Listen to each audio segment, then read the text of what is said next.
দেশের ৭ অঞ্চলের ওপর দিয়ে ঘণ্টায় সর্বোচ্চ ৬০ কিলোমিটার বেগে ঝড়ের পূর্বাভাস দিয়েছে আবহাওয়া অধিদপ্তর। ২৩ সেপ্টেম্বর দুপুর ১টা পর্যন্ত দেশের অভ্যন্তরীণ নদীবন্দর সমূহের জন্য দেওয়া এক পূর্বাভাসে এ তথ্য জানানো হয়।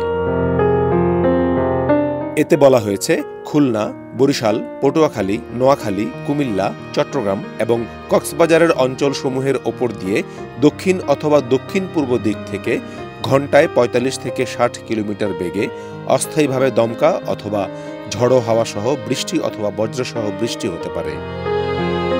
কেউ না বুঝলেও আমরা আপনার প্রয়োজন বুঝি, আর তাই তো অত্যাধুনিক ফিচার সম্বলিত বিভিন্ন সাইজ আর কালারের ২৫০টিরও বেশি ডিজাইন অপশন নিয়ে ওয়ালটন স্মার্ট ফ্রিজ বোঝে আপনার প্রয়োজন।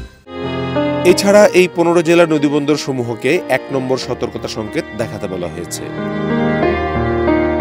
অপর এক বার্তায় বলা হয়েছে, ২৩ সেপ্টেম্বর সন্ধ্যা ৬টা পর্যন্ত খুলনা, বরিশাল, চট্টগ্রাম ও সিলেট বিভাগের কিছু কিছু জায়গায় এবং রংপুর, রাজশাহী, ঢাকা ও ময়মনসিংহ বিভাগের ২-১ জায়গায় অস্থায়ীভাবে দমকা হাওয়া সহ মাঝারি ধরনের বৃষ্টি অথবা বজ্রসহ বৃষ্টি হতে পারে।